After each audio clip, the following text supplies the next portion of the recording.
Ya, jadi apa yang disampaikan sama beliau kan itu pandangannya beliau.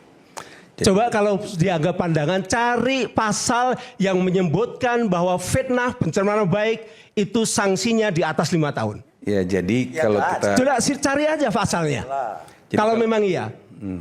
Jadi kan sekali lagi saya tegaskan bahwa apa yang disampaikan beliau kan itu pandangan beliau. Ini kan, ini ada Pak Ugro juga nih, ini kan domainnya penyidik nih. Yang disampaikan sama Bapak itu kan Pak Jokowi kan adalah suatu peristiwa.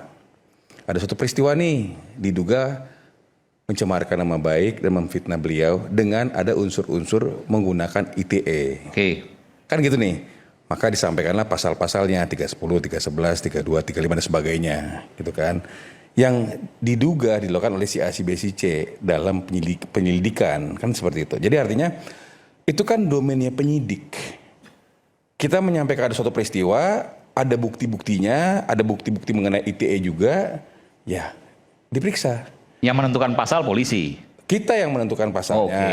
Tetapi itu kan adalah dugaan. Ini saya sekaligus memberikan informasi mengenai suatu laporan. Kenapa ini harus klarifikasi? Karena begini, jangan sampai kemudian punya persepsi bahwa ini seharusnya di bawah 5 tahun nggak bisa ditahan, tapi kemudian karena ada penyelundupan pasal, maka karena ada penyelundupan pasal, dugaan ya, yang kemudian disampaikan, lalu ini kemudian ada permainan antara Pak Jokowi dengan penyidik, dengan penyelidik, polisi dalam hal ini, yang kemudian merugikan warga negara. Itu kan harus kita klarifikasi. Silakan. Jadi itu menurut saya halusinasi. Halusinasi? Iya. Ini kita udah bahas loh. Saya ngomong ini di sini mungkin udah beberapa kali. Saya ini berdasarkan data, fakta, dan saya ada di banyak pengadilan. Jadi gini, tidak hanya kasus ini. Jadi gini. Saya ada kasus yang namanya di Batam juga. Saya tahun 2000 bahkan sebagai ahli ya. Sebagai ahli. Karena di Surabaya, di Jogja, nggak pernah lebih dari 5 tahun. Nggak pernah lebih dari 5 tahun. Kalau sanksi kan gini, kalau tahun 2011, tahun 2008, ya waktu Undang-Undang ITE nomor 11 tahun 2008 itu di atas 5 tahun. Makanya yang namanya Prita Mulyasari ditahan di Tangerang. Setelah revisi. Tapi setelah revisi tahun 2016, saya yang bikin, saya ketua panjanya dari pemerintah. Tidak pernah lebih dari 5 tahun. Diturunkan menjadi 4 tahun. Tidak pernah ditahan. Tidak boleh ditahan karena KUHP-nya dan tidak pernah ditahan. Di KUHP itu hanya boleh ditahan kalau sanksi pidananya di atas 5 tahun itu namanya adalah alasan objektif. Alasan subjektifnya kalau pelakunya itu misalnya melarikan diri. Ya, atau pelakunya itu misalnya menghilangkan barang bukti. Dikhawatirkan menghilangkan barang bukti, tapi melarikan diri misalnya begitu. Itu jadi ada memang namanya alasan subjektif. Walaupun di bawah 5 tahun. Walaupun di bawah 5 tahun, tapi alasan objektifnya dan itu clear di KUHP baru maupun di KUHP yang lama adalah tidak boleh dikenakan penahanan kalau dia di bawah 5 tahun. Itu clear, itu qot'i namanya. Silakan. Ya kan tadi saya sudah sampaikan ada suatu peristiwa yang dimana disampaikan melalui ITE, dimana dilakukan suatu upaya-upaya melalui ITE mengatakan barang yang belum pernah dilihat asli itu adalah palsu. Ini saya ulang nih jadinya nih. Kemudian dibuatkan aduan yang kemudian menjadi laporan. Kemudian ditanyakan, ini pasalnya ini barang buktinya, ini bukti awalnya.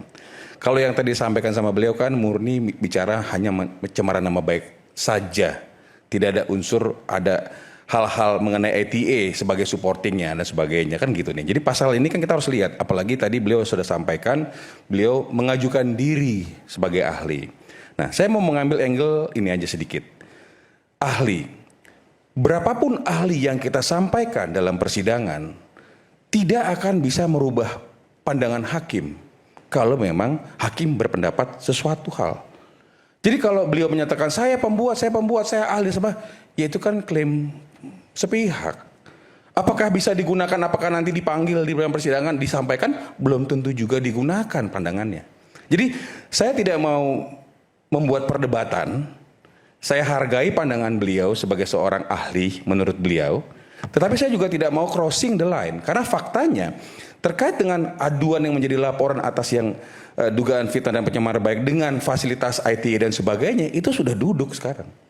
Oke, saya sekarang akan menjelaskan, Mas. Saya kan belum menjelaskan yang computer crime. Jadi gini. Saya hanya mau menyampaikan gini aja. Gini Pak, saya mau menyampaikan. Silakan Anda menyampaikan, tetapi jangan membahas mengenai persoalan LP-nya Pak Jokowi. Kalau Anda ingin menyampaikan, saya punya pengalaman, saya pembuat ini, saya panjang, monggo. Tapi jangan bilang ini salah, karena kita di sini kan di ruang publik. Bagaimana? Tadi baru saya disampaikan. Anda mengatakan bagaimana sebuah aturan undang-undang yang jelas-jelas KUHP itu menyebutkan bahwa yang bisa ditahan itu di atas 5 tahun. Ya kan ada pasal 3235. Pasal 23. Iya. Itu kan masuk dijadikan laporan. Makanya saya mau menjelaskan pasal 3235. Makanya tadi saya bilang ini sebentar. supaya kita berdiskusi. Ini saya mengklirkan karena undang-undang ini saya punya tanggung jawab moral ketika undang-undang ini dipakai sebagai alat untuk supaya menutupi berbagai hal. Baiknya Bapak menyampaikan ini versi Bapak, tidak mencampur aduk. Karena ini bicara ditonton masyarakat. Ini kan sedang menyusun opini. Nggak Pak, nanti disampaikan oleh Prof. Henry. Silakan. Dijawab oleh Prof. Firman. Silakan nanti jawab. Silakan dijawab. Tapi saya bicara dulu. Saya akan kasih fakta. Saya bicara dulu. Coba silakan. Prof. Henry, silakan. Saya bicara dulu. Oke, silakan. Pasal yang dituduhkan, ya 3235. dituduhkan itu ada pasal awalnya pasal 27A Undang-Undang ITE, ya kan? Kemudian pasal 28 ayat 2. Bung Refli, terima kasih. Selamat datang, silakan Bung Refli. Oke, kita berikan tangan. Oke. Silakan Prof. Henry. Ya, kita hormati dulu Dari Refli. Riau ini, luar biasa. Ini masih ada ini. Wah, jangan. Oke, kita berikan tepuk tangan untuk Bung Refli Harun. Ya, silakan. Prof. Refli, silakan. Ya, saya lanjutkan. Jadi, kalau pakai computer crime, jadi kan tadi kan kejahatan di ITE itu hanya ada 2. Ya. Computer crime dan computer related crime. Computer crime adalah kejahatan baru yang muncul setelah ada teknologi, yaitu apa? Kejahatan terhadap komputer. Dalam komputer itu ada sistem elektronik dan ada informasi elektronik. Itu dijaga karena itu bagian dari dunia digital dan ekonomi digital. Maka tidak boleh itu di sembarangan diserang, diubah-ubah atau dimanipulasi. Iya, betul. Nah, pasal yang dipakai oleh kepolisian ya yang ditersangkakan karena saya ahlinya waktu itu pasal 32. Pasal 32 itu computer crime, yaitu apa? Kejahatan terhadap komputer di mana pelaku itu mengubah-ubah informasi elektronik yang ada di dalam komputer. Yang dia tidak berhak mengubah-ubah itu. Dan itu memang 8 tahun. Jadi bisa ditahan. Ya, 8 tahun bisa ditahan. Yang kedua adalah computer crime yang lain adalah menyerang komputer orang yang bukan miliknya. Kemudian di situ dia memanipulasi informasi elektronik yang ada di dalam komputer itu dan seolah-olah otentik. Itu penipuan itu sebenarnya. Itu 12 tahun. Dan Roy, kemudian Tifa, dulu ada si Resmond, itu kena tiga-tiganya. Kena pencemaran nama baik, kena computer crime tadi. Kalau computer crime bisa ditahan. Tapi persoalannya pertanyaan saya yang katanya konon sudah apa itu tadi P21. Komputer siapa yang diserang? Terus kemudian informasi elektronik apa yang diubah-ubah? Milik siapa? Ada nggak data alat digitalnya, informasi elektronik digitalnya dari laboratorium forensik yang menunjukkan bahwa komputernya Pak Jokowi atau komputernya yang melaporkan itu diserang oleh mereka-mereka ini, kemudian informasi elektroniknya diubah-ubah. Dari yang awalnya demikian kemudian diubah, itu ada lognya, ada jejak digitalnya dan itu semua bisa dilihat lewat laboratorium forensik. Kalau itu tidak ada, berarti informasi elektroniknya siapa? Sepengamatan Anda itu nggak ada? Tidak ada. Tidak ada? Tidak ada. Karena apakah polisi pernah menyita laptop dan HP-nya Pak Jokowi? Dan kemudian memeriksa data-data yang ada di Pak Jokowi yang diubah-ubah oleh Roy Suryo atau Resmond kalau dulu atau Tifa? Kalau itu ada, itu berarti benar. Dia melanggar pasal 32 dan 35. Exactly. Gitu loh. Artinya, saya baru masuk nih. Boleh. Silahkan. Artinya penyidik sudah menemukan itu, Pak. Computer crime itu. Apapun yang tadi disampaikan. Saya Akhirnya sudah duduk, saya karena sudah lihat argumentasi yang- lihat BAP, saya lihat BAP yang waktu itu saya harus menjawab, tidak ada yang namanya alat bukti elektronik yang sudah diperiksa Tidak ada alat bukti elektronik. alat bukti elektronik. Anda firm betul bahwa tidak ada itu. Adanya saksi-saksi saja. Kan ahli nggak boleh masuk ke persoalan. Ini ahli kan mengatakan kan? Iya. Ya harusnya dia kan secara Itu kalau di pengadilan, secara formal, Bos. secara Kalau di pengadilan, Saya tadi kalau bilang. kita di BAP ya kita ngomong apa adanya, saya tadi pertanyaan bilang, dari BAP. tentu kan akan ditanya ada situasi seperti ini bagaimana Pak? Kan tadi beliau udah sampaikan. Sekali lagi Nggak, tapi kalau pertanyaan tadi boleh nggak saya tanya? Karena ini menarik juga. Bukti elektronik apa yang diubah atau kemudian direkayasa sehingga muncul pasal yang berat tadi? Iya. kan tadi sudah bilang bahwa pada waktu itu ada diduga seseorang melakukan fitnah dan pencemaran nama baik dengan menggunakan fasilitas ITA. Bahwa dokumen yang kita berikan itu adalah file-file ITA. Di situ ada suatu proses Ini Berubah, mencampur dipotong. adukkan. Motong. Semua ini sudah saya pernah sampaikan di sini di awal sekali. Inilah Maka namanya bisa dibilang, mencampur adukkan antara computer crime dengan computer related crime. Jadi kita misalnya gini, bentar, gini. Ada satu ijazah. Ya. Oke. Saya hanya mengambil judulnya aja. Itu bisa dianggap sebagai mengubah. tentu kalau merugikan orang lain. Tidak. Misalnya namanya Tidak. Bukan itu undang-undang ITE dibuat. Nah. Undang-undang Jadi, bentar, ITE ini itu supaya jelas. kan, Jelas ya, Prof. kan Bentar, tadi bentar. pandangannya Ini, beliau Profesor. pun sebentar saya biar Ya. lurusin karena ini kan menyesatkan ini ruang publik. Justru saya Tentu- ingin meluruskan supaya Tidak. undang-undang ITE Tidak, Pak. tidak dipakai secara amburadul sembarangan untuk Sudah mengkriminalkan duduk, orang. Bukti yang kami sampaikan kepada penyidik sudah digunakan oleh penyidik, sudah dipanggil juga berbagai ahli, kemudian beliau mengundang dirinya untuk berkomunikasi, memberikan pandangan dia, ya silakan. Tetapi kalau saya masuk ke dalam ini, buat saya nggak cocok. Karena sebenarnya sudah disampaikan, jika sebentar saya lurus. Jika ada proses orang ngubah-ngubah dan sebagainya sehingga akhirnya digunakan, ditransmit dan sebagainya sehingga akhirnya itu ya kena, ya itu yang terjadi. Oke, nggak, kita bicara real aja nih. Dari ijazah salah satu aja, apa yang kemudian dianggap mengubah? Bagian yang mana? Misalnya cap atau apa misalnya? Ya itu kan dibilang tidak ada emboss dan sebagainya. Tidak, oke. Dibilang cap di fotonya itu tidak ada kan. Apapun lah, yang mana dia nggak pernah menilai atau melihat aslinya. Oke. Sampai dengan kemarin di gelar khusus. Jadi hanya bukti elektronik. Dan tidak pernah ada putusan pengadilan mengatakan ijazah Bapak palsu. Langsung dia sampai sekarang. Maka saya pernah bilang, maka tadi menyambung ke rekan kita, udah ada hal subjektif apa mengulangi dan tidak menutup juga siapapun termasuk kita semua yang mencoba menjelek-jelekan ini masuk. Makanya saya larang tadi kan, tolonglah Pak, with all my respect janganlah. Tapi kalau Bapak ingin menyampaikan pandangan Bapak sebagai seorang ahli, monggo. Di pengadilan mau ahli berapa puluh pun kita pengalaman lah. Saya mau bicara. Jadi buat saya, buat saya ahli itu ya harus ahli dan menyampaikan tidak ada tendensi seperti itu. Jadi buat saya kalau memang beliau menjadi ahli, forumnya nanti bukan di sini. Tadi kan sudah sampaikan sebaiknya ini di pengadilan. Iya benar. Oleh karena itu sekali lagi Pak, saya sangat menghormati Bapak, ya kan. Oleh karena itu coba Pak, kalau mau memberikan ilustrasi monggo Pak, mau memberikan keahlian Bapak tentang suatu hal silahkan, tapi dengan segala hormat jangan campurin persoalan ini. Karena ini sudah duduk penyidik, artinya kan mau mengatakan penyidik nggak benar, penyidik bermasalah nih. Kan jadi begitu orang berpikirnya. Kenapa? Karena dia langsung dibilang kalau sempat ini begini maka begini, kan gitu repot nih. Sebenarnya saya mengharapkan saya menjelaskan ini justru seperti inilah yang terjadi di Indonesia. Bahwa undang-undang ITE yang kami ikut mengawal sejak tahun 2008. Saya jadi staf ahli Menteri Kominfo itu 2007. ITE muncul 2008. Saya jadi ketua panja 2016. Saya punya tanggung jawab moral untuk meluruskan.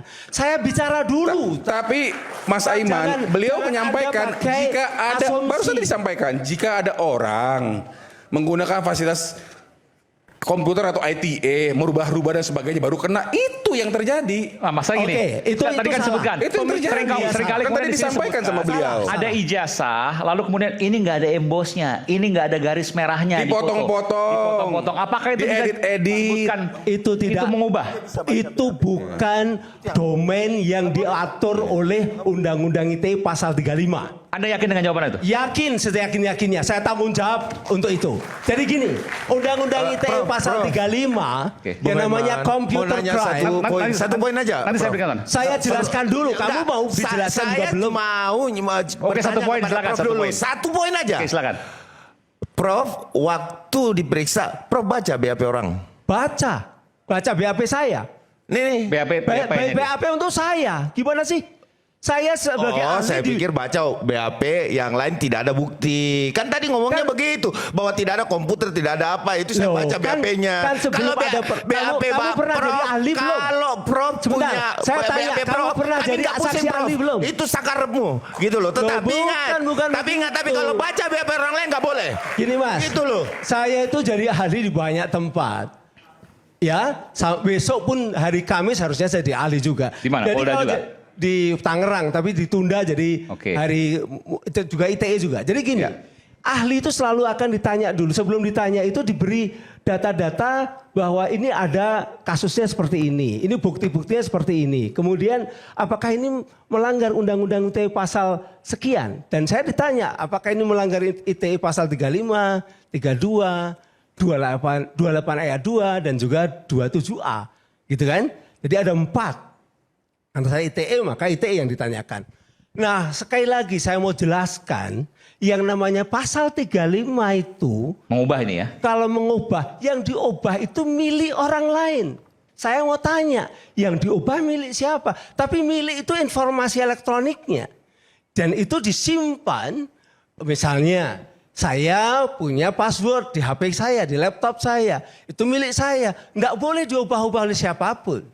Saya mau menulis disertasi, sudah saya simpan di dalam file milik saya. Kemudian tidak boleh orang ambil, karena itu kalau diambil, diubah-ubah merugikan saya. Itu properti saya. Exactly. Tapi kalau kemudian data yang ada di media sosial, dan dia tidak terkait dengan pemilikan langsung yang ada dimiliki oleh orang lain, itu berbeda. Meskipun dikatakan ini ijazah Pak Jokowi, walaupun di media sosial.